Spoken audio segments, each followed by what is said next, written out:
Book 2, The Breath Between Worlds. They say the number 786 means in the name of God, the most merciful, the most compassionate. But numbers lie when they are severed from the breath behind them. And so, I went to Andalusia, where stone kisses sky in the shape of arches and verses. Where the Quranic geometry still hums beneath Christian cathedrals. Where exile and belonging sleep in the same bed. There, in the Alhambra, I met a blind man who painted stars on parchment with burnt sand.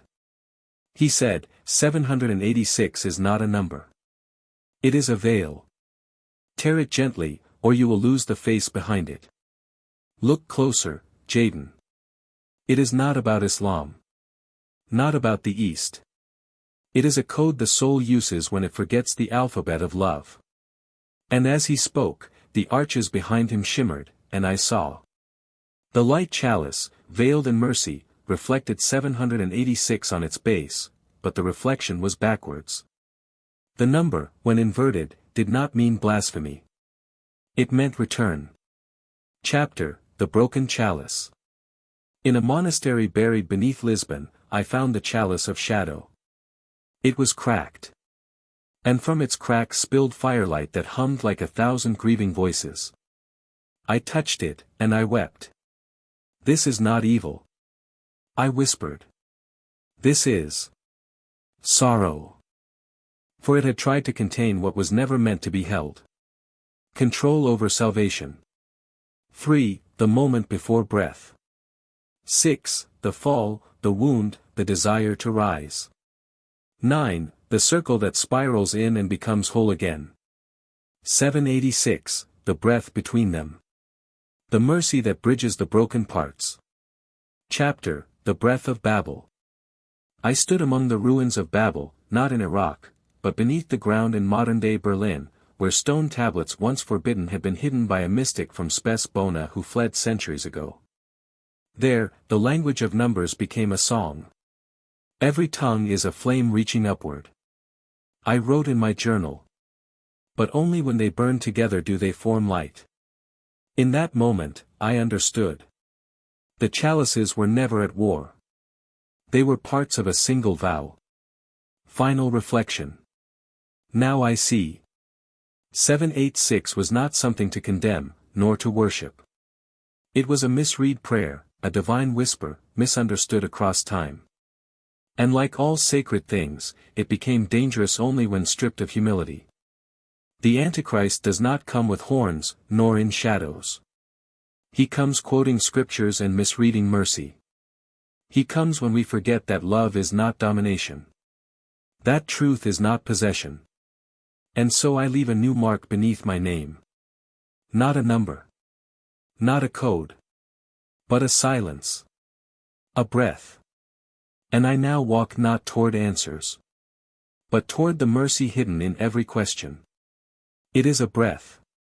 Chapter, The Child and the Vein of Light. Her name was Mireya, which means miracle in a tongue older than any scripture. They said she was born during an eclipse that darkened even the minarets of Cairo. That when she first cried, mirrors cracked in the homes of 3 priests. And that she has never blinked since birth. I met her in Petra, in the rose-red silence of the rock-hewn tombs. Where wind speaks like an old woman and shadows curl like psalms. She was tracing symbols into the sand with a dried pomegranate stem. The same symbols I had seen beneath the chalice of shadow. But this time, they formed a circle. You came looking for the code. She said, not turning.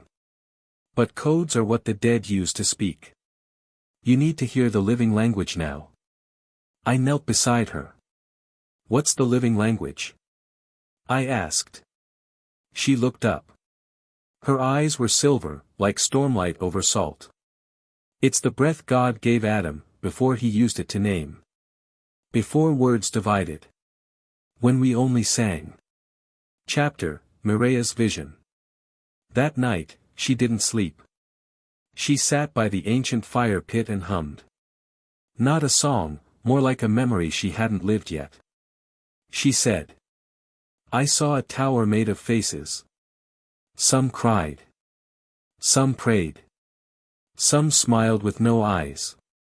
And at the top was a throne.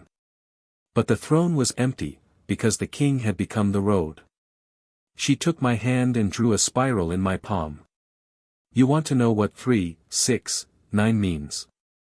She whispered. It's how God folds time when he wants to weep with us. Chapter, The Trial of Fire and Milk. On the 7th day, Mireya led me into a cavern behind a ruined monastery near Mount Sinai. She said, the chalices are waiting to be drunk, not displayed. And from her satchel, she pulled a third cup, neither light nor shadow. It was white.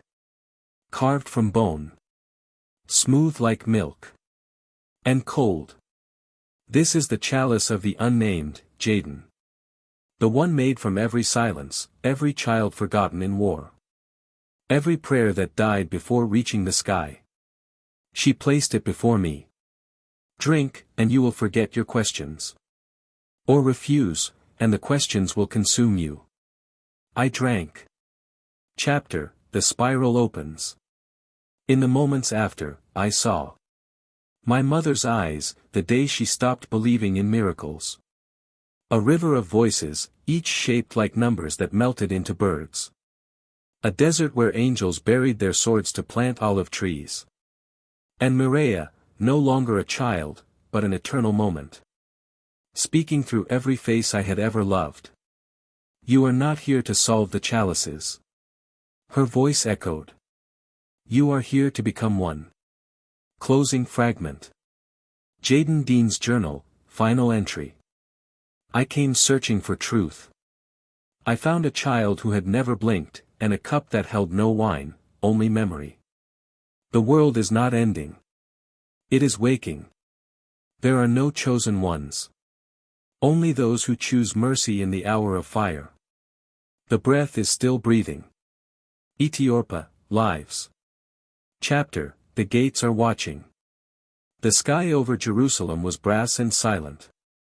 Jaden Dean arrived through Lion's Gate, where blood once stained the limestone and Roman steel once rang like thunder. Now, pilgrims and spies walked side by side, each holding prayers or poison in their coats. The child prophet Mireya had vanished 2 days prior, leaving behind only a spiral drawn in ashes. Her voice, though, still echoed in Jaden's thoughts. Do not look for me in temples or dreams. Look in the face of the one who weeps alone on rooftops. He didn't yet understand. But something stirred in the old city. Something orchestrated by a secretive sect. Chapter, The Sons of Ethiopia. They wore no symbols. They spoke no doctrine. They were not waiting for the Messiah, they were preparing to crown one. They believed Mireya was the spark, but not the fire. To them, she was a herald, nothing more. They awaited a man of synthesis, the one they called the vessel. He would claim both chalices, light and shadow, and drink them both. He will stand in the third temple. Their writings said. And the nations will kneel, not because of fear, but recognition. For he will mirror the desires of all who gaze upon him. Jaden infiltrated a gathering in an abandoned Armenian chapel, where an old rabbi, a defrocked cardinal, and a Sufi mystic spoke beneath a single lantern flame. Their words were terrifyingly calm. Truth is too violent, said the rabbi. But unity is marketable, said the cardinal.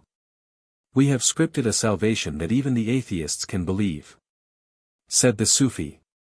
The vessel arrives tonight. Chapter, The Unveiling. On the Mount of Olives, a digital canopy rose above a marble dais. Thousands gathered, pilgrims, influencers, prophets for hire. Screens lit up with the image of a serene man cloaked in white and red. He said nothing, but the crowd roared as if their souls had been spoken to. Jaden stood at the edge, heart pounding. That is not him. He whispered. That's what they want him to be. Then, he saw her. Mireya. On the edge of the crowd, barefoot, clutching the bone-white chalice of the unnamed. She began to sing, a single note, held until it shattered glass. People turned. Some wept. Others screamed. The vessel faltered. His eyes flickered. And for a moment, Jerusalem itself seemed to hold its breath. Chapter, Reversal. If he drinks both chalices, he becomes the third. Mireya cried. But if he refuses, the spiral unwinds into mercy. The vessel raised the chalice of light. Then the chalice of shadow. Then, he reached for Mireya's cup. Jaden ran forward, shoving through the crowd. Every step felt like walking through centuries of prophecy. Don't! He shouted. Too late. The vessel drank from all three. Chapter, The Rift. The sky above the city split, not physically, but spiritually. It was as if every person saw their own soul projected above them. Some saw flowers. Others saw fire. Some collapsed in repentance. Others ran madly through the streets. And the vessel? He screamed, not in pain, but in loss. I was a mirror. He cried. But now I see. I am nothing. I am everything. I am alone. He vanished. Not in flame. Not in ascension. Just, vanished. And so, the third unveiling was neither apocalypse nor salvation. It was a reckoning. May we never crown reflections. May we never drink to forget our hunger for God. And may the chalice that holds our tears be poured gently into the heart of the world. Let no throne be built where love is not the foundation. Let no voice command where mercy does not kneel first. Let the spiral remain open, not as a weapon, but as a wound that sings. Let every child born in war be given the memory of peace before their first breath. Let every prophet remember that God is not a secret to be kept, but a breath to be shared. And if I am to walk alone now, let it be not in despair, but in awe, that I was once allowed to touch the silence between names. Book 3, The Face Without Form. Chapter, The Cathedral Beneath the Ice. I followed the tremor north, to a place unnamed by maps, beyond Iceland's frost-veined cliffs. There, hidden beneath the glacier, was a cathedral carved from volcanic stone, pulsing with a light not of this world. The air buzzed with prayers never spoken, only wept. And in its center was a mirror. Not of glass, but of memory. When I looked in, I didn't see myself. I saw every version of myself that had ever loved wrongly and prayed wrongly and still been held.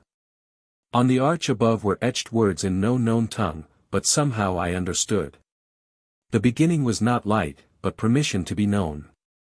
Chapter, The Final Spiral. In the mirror, the spiral pulsed once more. It was no longer a code, or a number, or a symbol of mystery. It was a heartbeat. And it whispered, "You are not the answer, Jaden. You are the vessel that breaks open questions." Behind me, the ice cracked. And from it stepped a child. Not Mireya. Not the vessel. A new child, eyes closed, hands open. No past. No prophecy. Only presence. I wept. And I understood that Ethiopia was never a location, a riddle, a war between chalices. It was always this moment. Where you open your hands. Let the spiral turn. And forgive yourself for wanting to be the one who understands. And I no longer seek truth. I tend to it. Like a garden. Like a wound. Like a child's song that no one remembers how to sing, except in dreams. Ethiopia is not finished. It never began. It is the breath before the word. It is the silence between the chalices. It is you, reading this now, and remembering something you never knew you forgot. Epilogue.